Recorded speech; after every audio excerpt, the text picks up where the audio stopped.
항상 이제 은하수 예배가 있는 주에는 특히 이제 2부 예배 때 이제 부모님들과 아이들이 또 함께 예배하기 때문에 이제 준비하기가 녹록지가 않아요. 아주 갓난아기로부터 또 어르신들까지 같이 있는 예배다 보니까 그래서 이번 주에 좀 다른 본문을 설교할까 하다가 그냥 그대로 가자 해서 2부 예배도 은혜 중에 잘 넘어왔습니다. 우리 계속 이제 베드로전서를 이제 살피는 중에 있는데 이제 4장으로 넘어갔습니다. 자, 이제 중반부예요. 자, 4장은 이제 고난받는 성도들을 위하여서 몇 가지 신앙의 태도를 점검을 합니다. 근데 결론은 나와져 있어요. 그 결론은 뭐냐면 영광스럽고 기쁘다는 거예요. 왜냐하면 우리의 연약함과 고난 역시 하나님의 뜻에 의하여 이끌리고 있기 때문에 그 고난조차도 거기에 영광과 즐거움과 기쁨이 있다는 거예요. 그죠? 믿으시기를 바랍니다. 4장 그 이야기를 볼 거예요. 5장은 이제 베드로가 몇 가지 자신의 공동체를 향한 목회적인 권면을 줘요. 그 중에 이제 5장의 초도에서는 특별히 교회 지도자들을 향한 몇 가지 중대한 권면을 주게 될 것입니다. 왜냐하면 고난의 때 교회 공동체가 함께 견디어야 할 텐데 그때 교회에 앞장서신 분들, 지도자들의 가치, 또 그들의 그 희생이라고 하는 것은 매우 중요할 것이기 때문입니다. 이 두 가지의 큰 줄기를 가지고 4장, 5장을 좀 살피게 될 거고 아마도 뭐 한 12월 말까지는 가능한 대로 베드로 전서를 마치면 좋겠다는 소망을 가지고 달려가 보도록 하겠습니다. 우리 지난주 3장의 끄트머리쯤에서 제가 우리 주님을 뭐라고 소개해드렸죠? 기억나시나요? 우리 주님은 성경적으로는 1차적으로는 우리 예수님은 구원자이신 게 맞죠. 우리 주님은 우리를 구원하신 분이세요. 이것은 변할 수 없는 가치입니다. 그런데 성경이 우리 주님을 소개하는 폭은 훨씬 더 넓어요. 그분은 구원자이면서 동시에 우리 주님은 위대하신 모범이 되십니다. 위대한 샘플이 되세요. 위대한. 그러니까 우리 삶을 누구를 따라갈 것이냐에 굉장한 모델이 되신다는 거예요. 주님께서는. 지난주에 그래서 주님의 그 고난의 과정과 죽음과 부활이라고 하는 이 모든 것이 우리 성도가 따라가야 될 믿음의 태도라는 거예요. 오늘 2부 예배, 은하수 예배가 있고 우리 청소년 애들도 오고 청년들도 소소 오다 보니까 죄송하지만 영어를 쓰겠습니다. 영어 수거 중에 이런 말이 있습니다. Fake it till you make it 이라고 하는 영어 수거가 있어요. 이게 뭐냐면 완성이 될 때까지 흉내내라라고 하는 뜻이에요. 조금 더 의역을 해서 번역을 하자면 완성될 때까지 모방이라도 해라, 흉내라도 내라라고 하는 뜻이에요. 이게 굉장히 전 중요한 말이라고 생각이 되어집니다. 특별히 요즘 같은 시대 때 중요하다고 여겨져요. 우리 성도를 흔히 제자라고 말합니다. 제자는 문자 그대로 누구누구를 따라가는 자들이라고 하는 뜻을 가지고 있어요. 우리는 우리 스스로를 믿는 자, 기껏해야 성도 정도로 스스로를 생각해요. 아니면 하나님의 좀 도움이 필요한 자로 스스로를 그 자리에 두는 경우들이 많아요. 근데 성경은 종종 곳곳에서 우리들을 제자라고 말합니다. 제자라고 하는 말은 주님의 길을 따라가는 자들이라고 하는 뜻을 가지고 있어요. 그분의 우리를 위한 당신의 그 길을 당신의 그 삶의 길을 쭉 따라가는 자들이라고 하는 뜻을 가지고 있어요. 우리 정체성을 그렇게 이야기를 하는 거예요. 따라가다가 보면 어떻게 되겠습니까? 그분을 닮아가지게 되는 거예요. 그분을 모방하게 되는 거고요. 그분을 흉내내게 되는 겁니다. 요즘 시대 때는 워낙에 이제 개성이 강한 시대이기 때문에 요즘 젊은 사람들의 말로는 그것을 이제 쿨하다고 표현을 합니다. 쿨한 시대이기 때문에 나는 원래 이래요. 나는 바뀌어지기 힘들어요. 나는 내가 원하는 삶이 있어요. 나는 나만의 계획이 있어요. 근데 이런 것에 대한 주장이 굉장히 강해진 시대고 저는 그런 주장의 긍정적인 면을 다 인정합니다. 그런데 우리가 잊지 말아야 될 것은 우리 성도의 삶은 그리스도를 따라가는 삶이 무엇보다도 최우선적인 가치가 있다는 거예요. 그래서 우리는 주님을 흉내라도 내야 돼요.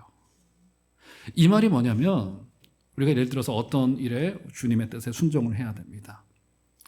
만약에 우리의 감정에 100% 동의가 되고 순종해야 된다면 순종할 수 있는 사람은 거의 없을 거예요. 모든 계획이 전부 다 100% 보여야지 난 순종하겠다? 없을 거예요. 주님의 뜻이라고 한다면 한 60, 70% 정도 이해가 되고 받아들여진다면 우리는 이게 나쁜 일이 아니라고 한다면 순종하고 가는 거예요. 이거는 순종하고 가는. 이해는 되진 않지만 전체가 다. 이게 순종인 거예요. 그게 뭡니까? 우리는 비슷하게 억지로라도 주님을 흉내내고 닮아가려고 하는 노력이 있어야 됩니다. 근데 요즘은 어떻습니까? 막 너무 지나치게 쿨해요. 아, 이거 내 인생인데? 나는 뭐 내가 가지고 있는 계획이 있는데? 하면서 나가는 거예요. 근데 그 영어의 속담과도 같이 우리는 완성에 이를 때까지 그거를 위하여 흉내라도 내야 된다는 겁니다. 사랑하는 성도 여러분, 우리 주님의 흉내를 내다가 점점 더 작은 예수로 변모되어져 가고 주님을 닮아가지게 되어지시는 은혜가 있기를 주 이름으로 축원합니다. 그 이야기를 지금 하고 있는 거 말이죠. 자, 그래서 1절에 이제 이 이야기를 이제 1절은 이렇게 이제 이야기를 합니다. 볼까요? 1절. 자, 한번 4장 1절 한번 굉장히 은혜가 되는 말씀인데요. 다 같이 한번 읽겠습니다. 시작. 그리스도께서 이미 육체의 고난을 받으셨으니 너희도 같은 마음으로 갑옷을 삼으라. 이는 육체의 고난을 받은 자는 죄를 그쳤음이니. 여기 어떤 표현이 등장합니까? 너희도 같은 마음으로 갑옷을 삼으래요. 같은 마음으로 갑옷을 삼으래요. 이 갑옷은요, 평상복이 아니죠. 전쟁을 위한 옷입니다. 같은 마음으로 갑옷을 삼으라고 하는 말은 그리스도와 같은 태도를 가지라고 하는 뜻이 되어져요. 자, 이것을 설명하기 위해서 이제 바울도 굉장히 비슷한 말을 한 군데서 했는데, 자, 로마서를 좀 올려줘 주실까요? 로마서 13장을 좀 올려줘 보시면, 자, 12절 먼저 보시면, 밤이 깊고 낮이 가까웠으니 그러므로 우리가 어둠의 일을 벗고 빛의 무엇을 입자고요? 아, 여기도 갑옷이 등장하네요. 자, 건너뛰어서 14절은 다 같이 한번 읽겠습니다. 시작. 오직 주 예수 그리스도로 옷 입고 정욕을 위하여 육신의 일을 도모하지 말라. 이게 뭐래요? 그리스도로 옷 입으래요. 그러니까 그리스도의 갑옷을 입으라고 하는 뜻이 됩니다. 그러니까 그리스도라고 하는, 그러니까 완전히 의역을 좀 해보자면 그리스도라고 하는 태도를 입으라고 하는 거예요. 그리스도라고 하는 태도. 여러분, 이 태도와 이 자세가 굉장히 중요합니다. 우리 성도에게 이 그리스도라고 하는 태도가 있다는 거예요.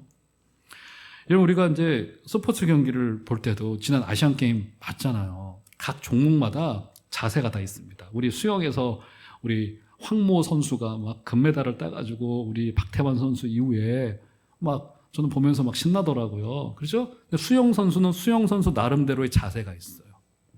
육상 선수는 육상 선수가 갖춰야 될 자세가 있어요. 탁구 선수가 탁구 선수 특유의 폼이 있습니다. 여러분, 우습게 보지 마세요. 족구에도 자세가 있습니다. 그 자세가 갖춰지지 않으면, 근데 그 자세가 갖춰지기까지 막 허리도 아프고 무릎도 아프고 막 그래요. 자기의 포지션이 또 있어요. 그 자리에 제대로 꼽는 게 중요합니다. 그죠? 우리 또 우리 탁구 선수가 계신데 제가 또 스포츠 얘기가 이 비전문가가 하는 게 맞을지 모르겠는데, 저는 또 여러분 의외로 제 생긴 거와 다르게 제가 이 복싱 같은 격투기 보는 걸 좋아해요. 특별히 복싱. 이 복싱은 낭만이 있잖아요. 저는 뭐 치고박는 것을 좋아한다는 게 아니라 저는 이 복싱이야말로, 근데 모든 스포츠가 그러니까 스포츠가 숭고한 이유가 어디에 있냐면 땀을 흘린 것만큼의 대가가 찾아온다는 게 너무 아름다운 거예요. 그래서 스포츠는 숭고한 거예요. 근데 복싱이야말로 뭐라고 해야 될까? 너무 원초적인 스포츠고 땀의 열매가 그대로 적용되는 스포츠. 모든 스포츠가 그렇지만 특별히 더 그렇다는 생각이 들더라고요. 그래서 어떤 분은 이 복싱을 굉장히 아름다운 경기로 봐요. 아름다운 경기로 봅니다. 근데 어떤 복싱 선수가 나와가지고 인터뷰를 하시는데 그런 이야기를 하더라고요. 4강 링에 두 선수가 딱 올라옵니다. 딱 올라와요.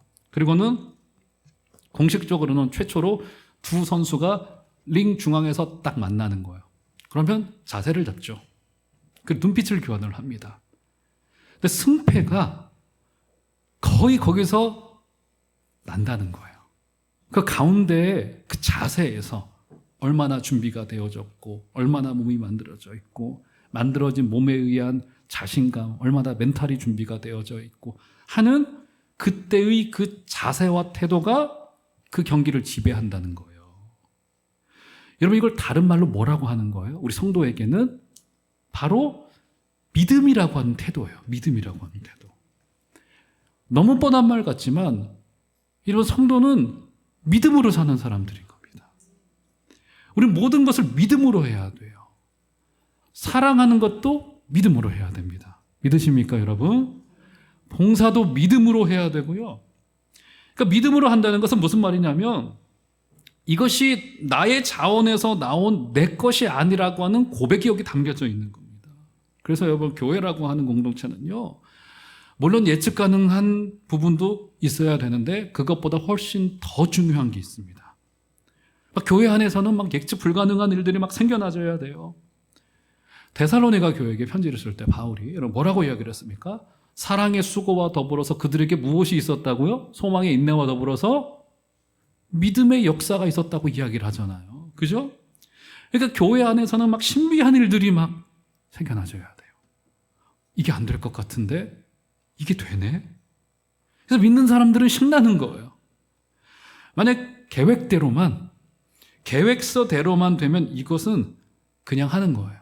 그냥 하는 겁니다. 숫자 맞춰가지고 그냥 하는 거예요. 근데 교회는 신비가 있어요. 어떻게 해요? 믿음으로 나가면 그리스도라고 하는 것과 같은 마음과 갑옷을 입으면 하나님께서 역사하시고 들어주시고 그분의 마음을 깨닫고 그 믿음의 길로 나가겠다고 우리에게 약속하여 주고 있습니다. 우리 종암제일교회 공동체 이 어려운 시대 가운데 빛으로 불러주셨는데 사랑하는 교우 여러분, 여러분의 믿음의 삶도 그러시고 여러분의 인생도 그러시고 여러분의 일생도 그러시고 지나가는 그 길도 그러시고 사랑하는 여러분 믿음의 길로 가주시는 여러분들 되시기를 주의 이름으로 축원합니다. 그죠? 하나님의 자녀는 믿음으로 사는 거, 믿음으로. 믿음이 우리의 삶의 태도가 될 수 있도록 자세가 될 수 있도록 해주셔야 됩니다. 믿음으로 살지 않으면요 사는 대로 믿게 됩니다. 굉장히 중요한 거예요. 자, 그러면서 이런 설명을 주고 있습니다. 자, 한번 2절로 넘어가 보실까요? 자, 믿음으로 사는 것을 자, 이렇게 설명을 합니다. 다시 보시면 2절. 그 후로는 다시 사람의 정욕을 따르지 않고 하나님의 뜻을 따라 육체의 남은 때를 살게 하려 함이라. 3절 다 같이 읽겠습니다. 시작. 너희가 음란과 정욕과 술 취함과 방탕과 향락과 무법한 우방 숭배를 하여 이방인의 뜻을 따라 행한 것은 지나간 때로 족하더라. 자, 믿음이 뭡니까? 정욕을 따르지 않고 하나님의 뜻을 따르는 삶을 믿음이라고 이야기를 합니다. 정확히 설명하고 있죠? 정욕을 따라갈 것인가 하나님의 뜻을 따라갈 것인가의 사이의 싸움이에요. 그러니까 내 뜻을 따라갈 그러니까 이게 성도 안에서 일어나는 싸움인 거라고요. 이게 하나님의 뜻을 따라갈 것인가 육체의 뜻을 따라갈 것인가. 제가 한번 여러분들에게 여쭤볼게요. 고집 센 사람하고 또 다른 고집 센 사람이 붙었어요. 자, 이게 막 갈등이 스파크가 일어납니다. 여러분 누가 이기겠습니까? 둘 중에 누가 이겨요? 고집 센 사람과 고집 센 사람이 붙었어요. 누가 이겨요? 고집 더 센 사람이 이기는 거예요. 맞죠, 여러분? 그럼 제가 한 가지 질문 더 던집니다. 우리의 고집이 이길까요? 하나님의 고집이 이길까요? 누구 고집이 더 세시겠어요? 하나님의 고집은요, 영원하신 고집이에요. 대표적인 예를 들어볼까요? 야곱이에요. 하나님께서 야곱의 인생을 파고 들어오기 시작을 해요. 야곱이 어떤 인간이었습니까? 형을 등쳐먹어, 어머니 막 악용하여서 아버지의 뒤통수를 때려, 아버지의 재산을 가지고 나르려고 해, 막 욕심이 막 덕지덕지 얼굴에 붙어있는 인간이었을 거예요. 그 얼굴만 봐도 아마 알았을 거예요. 아마 그 정도의 인간이라고 한다며 가족도 등지는 사람이었었어요. 근데 하나님께서 어떻게 하십니까? 깊숙이 그의 인생을 찾아들어오기 시작을 합니다. 나중에 바로 앞에 섰을 때 야곱이 어떤 고백을 해요? 그때 최초로 이 고백을 합니다. 하나님이 최초예요. 그 전까지는 내가 형을 이겨야 돼. 나 질 수 없어. 자, 엄마라도 앞장 세우자. 자, 아버지 눈이 어두우신데 귀도 어두우신데 뭐 됐어. 다 그냥 제낀 거예요. 그 전까지는 내가 하다가 하나님이 그의 인생 속에 돌베개를 베고 잠을 잘 때 깊게 기도의 자리로 찾아 들어오시면서 고백하고 난 뒤에 바로 앞에 그가 기근과 가난으로 탈탈탈탈 모든 것을 털리고 나서 어떤 고백을 해요? 하나님이 최초로 고백하게 됩니다. 사랑하는 성도 여러분, 하나님의 뜻을 쫓아가는 것이 우리 성도에게는 행복자의 인생인 거예요. 자, 그것을 3절 보세요. 3절 보시면 자, 여기 3절에 보면은 뭐 도덕적인 죄들이 여러 개 등장하는 것 같아요. 너희가 음란과 정욕과 술 취함과 방탕과 향락과 무법한 우상 숭배를 하여 이방인의 뜻을 따라 행한 것은 지나간 때로 조카도다 하는데, 우리 중에 이렇게 끔찍한 죄를 짓는 사람은 없을 거예요. 뭐 특별한 죄를 언급하는 것이겠구나 생각되지만 이것은 그냥 그때 당시의 문화였습니다. 그냥 시대가 이랬다는 것을 말해주는 거예요. 이게 그때 당시 문화였어요. 이게 특별한 게 아니었고요. 어떻습니까? 요즘 시대 때? 우리가 실제로 더하면 더했지 요즘 시대 때 덜하지 않는 것 같아요. 지금 뭐 우리 보잖아요. 지나간 한 주간 동안에 물론 연예인들 관한 이야기이긴 하지만 막 마약의 스캔들이 일어나고. 여러분, 저는요 이제 우리 대학생 젊은이들 사이에서도 아직은 그런 문제가 많이 퍼져 있지는 않겠지만 영국은요 이미 대학생들 사이에서의 대마초는 그냥 일상화돼 있었습니다. 15년 전에 이미. 그러니까 한인 젊은이들도 그러니까 외국 생활을 하면서 뭐 그들 안으로 들어가야 되잖아요. 그러다 보니까 서로 대마초 정도 하는 것은 별 문제가 아닌 거예요. 그때 당시에. 게다가 대마초가 합법화되는 나라들도 꽤 되기 때문에. 근데 거기로부터 막 시작이 되어지고 막 깜짝 놀랄 일들이 굉장히 많은데 우리나라가 이렇게 지금 급속히 무너지게 되리라고 하는 것은 상상하지 못했던 일인데 지금 벌어지고 있는 거예요. 근데 이게 3절의 이 말이 뭐예요? 특별한 죄가 아닌 거예요. 그때 당시 로마 제국은요, 당시의 문헌을 읽어보면 도덕적인 방종과 타락이 그저 하나의 문화가 되어져 있었어요. 이것은. 그때의 시류를 이야기를 하는 겁니다. 자, 그런데 주목할 표현 한 가지가 있어요. 자, 3절 다시 보시면 방탕과 향락과 무법한 우상 숭배를 하여 이방인의 뜻을 따랐다고 이야기를 합니다. 이방인의 뜻을 따라 행한 것은 지나간 때로 조카도다 하면서 그것을 따라가지 말라고 이야기를 합니다. 자, 이방인을 따른다는 표현이 있어요. 자, 그러면 뭔가 특별한 표현 같은데 한번 볼까요? 자, 마침 지난 주간 특세 때 나왔던 구절 중에 하나인데요. 자, 마태복음 6장을 좀 올려줘 보시면 이방인을 따른다는 게 어떤 의미인지가 등장합니다. 마태복음 6장 31절 32절 보시면 그러므로 염려하여 이르기를 무엇을 먹을까, 무엇을 마실까, 무엇을 입을까 하지 말라. 32절로 나같이 시작. 이는 다 이방인들이 구하는 것이라. 너희 하늘 아버지께서 이 모든 것이 너희에게 있어야 할 줄을 아시느니라. 누가 구하는 거라고요? 이방인들이 구하는 거예요. 이방인이 등장하죠. 그러니까 이방인을 따른다는 특징이 뭐냐면 31절에서와 같이 뭐요? 무엇을 먹을까, 무엇을 입을까, 무엇을 마실까 자기가 염려하고 자기가 결정하고 자기가 구하는 게 이방인의 특징이에요. 그러면 이방인의 뜻을 따르지 않은 특징은 32절에 등장하고 있죠. 32절에 이방인이 아닌 자들의 특징. 32절 중반부터 너희 하늘 아버지께서 이 모든 것이 너희에게 있어야 할 줄을 아시느니라 라고 하는 이 구절 속에서 이게 뭡니까? 아하, 우리에게는 우리 성도라고 하는 것은 아버지가 있는 인생이구나. 이방인의 특징은 뭐냐면 자기가 자기의 인생을 책임지는 특징을 가지고 있어요. 성도라고 하는 특징은 뭐냐면 아버지 있는 자녀라고 하는 특징을 가지고 있는 거라고요. 그런데 이것을 다른 말로 뭐라고 합니까? 아버지 없는 자들을 뭐라고 이야기를 해요? 부모 없는 사람들을 험한 말이지만 고아라고 이야기를 해요. 저는 가끔 저 후배들 중에 이제 저한테 제 인생을 조금 아는 친구들이 좀 조언을 구해와요. 목사님, 형님, 기특한 생각을 하는 거죠. 교육자다가 보니까 이제 나이가 30이 넘고 결혼을 했고 갓난 아이도 안고 있는데 이제 목회자로 준비가 되려면 이것저것 좀 필요할 수가 좀 있거든요. 그래서 이런 고민이 좀 된다는 거예요. 아, 목사님, 형님, 제가 그 아버지한테 도움을 받는 게 좀 민망하다는 것.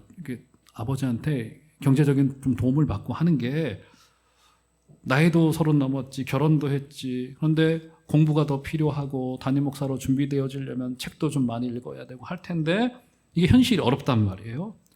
아버지한테 도움을 받아도 되냐 이 질문을 하는 거예요. 그러면 제가 항상 이런 대답을 합니다. 아버지가 여유가 되시면 무조건 도움을 받아라. 무조건.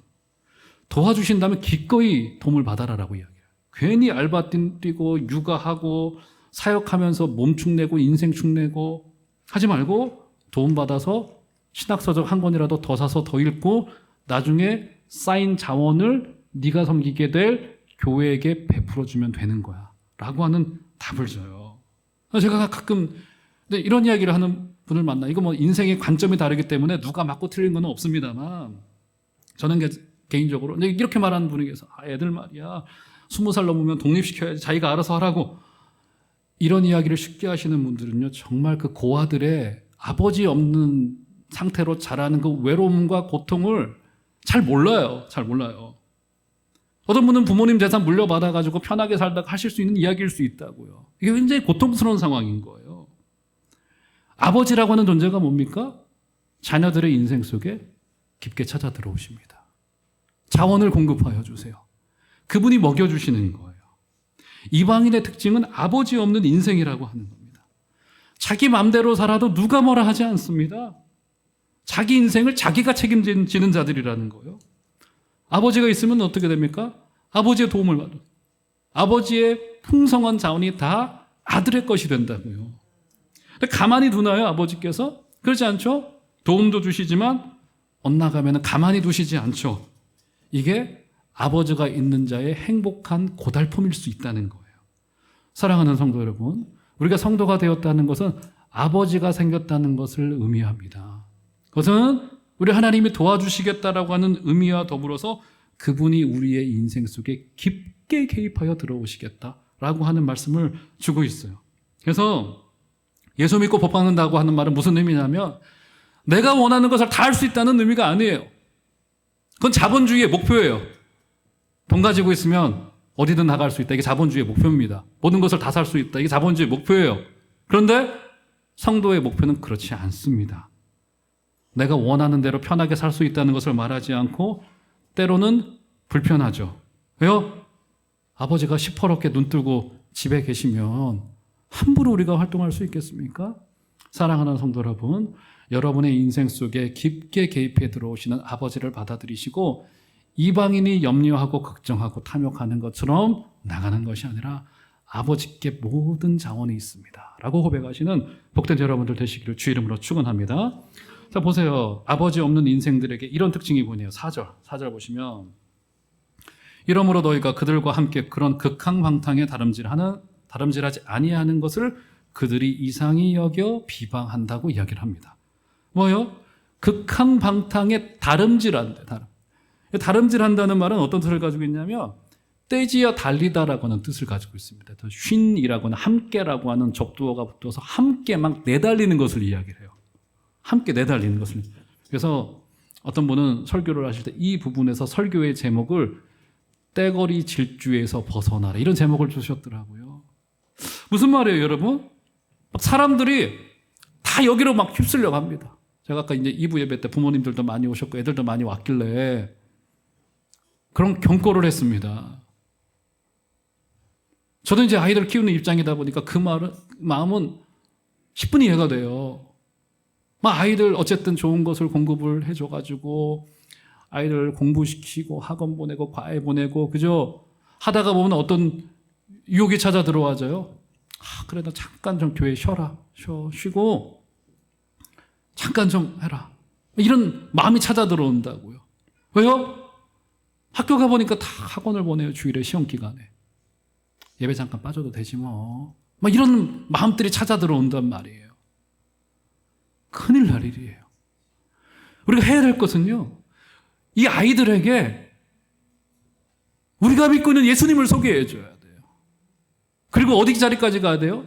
그 예수님을 예배하는 예배자로 준비될 수 있도록 해야 됩니다. 이것만이라도 준비되어져야 돼요. 아니, 이것만이면 충분합니다. 사랑하는 성도 여러분. 떼거리 질주로 막 사람들이 다 성공을 위하여 내달릴 때 우리는 그럴 수 없어요. 사랑하는 교우 여러분, 떼거리 질주에서 벗어나서 하나님의 은혜를 쫓아가. 떼거리 질주는 이방인들이 가고 하나님의 은혜를 쫓아가게 되시는 복된 여러분들 되시기를 주 이름으로 축원합니다. 자, 그러면 마지막의 말씀이에요. 자, 5절 보세요. 자, 만만치 않아요. 지금 제가 드리는 말씀들이 이 믿음이라고 하는 태도를 갖기가 굉장히 쉽지가 않단 말이에요. 자, 5절 보실까요?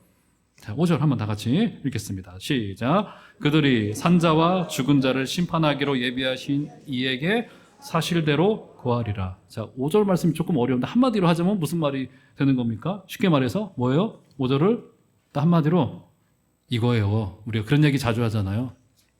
한번 나중에 두고 봐봐. 어떻게 될지 딱 이거예요. 한번 두고 보자. 끝에 가서 한번 보자. 어떤 일이 벌어질지 이거예요.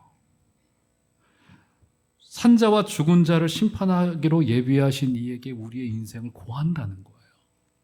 나중에 한번 두고 봐봐. 어떻게 될지. 딱 이거예요. 그런 이야기를 하고 있는 거라고요, 지금. 여러분 아마 그 CBS에서나 CTS에서 하는 간증들 많이 들으실 거예요. 저도 이제 요즘에는 이제 그래도 조금 간증들을 듣습니다. 들으면 굉장히 재밌는 내용들이 많더라고요. 그래서 특별히 이제 CBS에서 하는 새롭게 하소서에는 뭐 유명인들도 나오시고 하셔가지고 재밌는 내용들이 많아요. 그런데 간증을 가만히 들어보시면 특징이 한 가지가 보입니다. 그게 뭐냐면 간증을 주로 인생을 2등분해서 설명을 해요. 예수 믿기 전에 내 인생과 믿고 나서 극적으로 은혜 받은 내 삶을 하나님이 도와주시기로 한 때로부터 그 인생을 이렇게 설명을 합니다. 그래서 2등분해서 설명을 해요. 그런데 이런 건 잘 못 봤어요. 어떤 분이 이 간증에 대한 이야기를 하면서 그러면 안 된다는 거예요. 인생은 3등분이 되어져야 된다는 거예요. 그게 뭐냐면 첫 번째는 예수님을 만나기 전까지의 나의 삶. 두 번째는 예수님을 만나고 다시 오실 예수님을 만날 때까지의 삶. 이게 두 번째예요. 근데 우린 여기서 끝나지가 않죠. 세 번째가 남아져 있죠. 세 번째는 다시 예수님을 만난 이후에 새 하늘과 새 땅에서의 삶이라는 거예요. 근데 간증을 주로 들어보면은 삶을 그냥 2등분해 버리고 말아요. 내가 과거에는 얼마나 방탕하게 살았고 고통스러웠지만 지금은 복받고 잘 살고 있다는 그 정도로 끝내고 있단 말이에요. 그런데 진짜 간증은 무엇이어야 되냐면 영원의 관점에서 주님을 다시 만나는 날을 기준으로 지금 내가 살아가고 있는 남은 날들을 바라보고 해석하는 게 필요해요. 지금 다시 만날 주님의 관점에서 내 삶은 지금 뭘까? 뭘 해야 될까? 어떻게 사람들을 사랑해야 될까? 자, 한번 보시겠어요? 디모데후서 4장 8절 마지막으로 좀 올려줘 보실까요? 자, 한번 다 같이 디모데후서. 자, 바울도 똑같은 이야기를 합니다. 다 같이 한번 읽겠습니다. 시작. 이제 후로는 나를 위하여 의의 면류관이 예비되었으므로 주 곧 의로우신 재판장이 그날에 내게 주실 것이며 내게만 아니라 주의 나타나심을 사모하는 모든 자에게도 니라. 바울도 똑같은 고백을 하죠.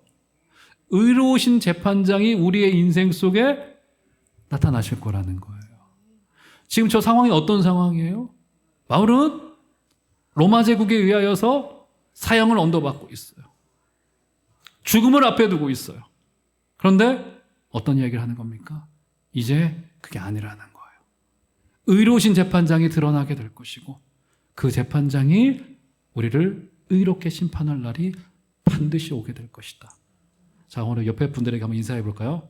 나중에 한번 두고 봐. 진짜요. 한번 인사 한번 해보세요. 나중에 한번 두고 봐. 주님이 나타나실 거야. 여러분 이 건강한 자긍심을 가지시고 이번 한 주를 살아내시기를 주의 이름으로 부탁을 드립니다. 자랑할 것도 없으시고요. 쫄리실 것도 없으세요. 우리 주님이 우리의 주인이 되십니다.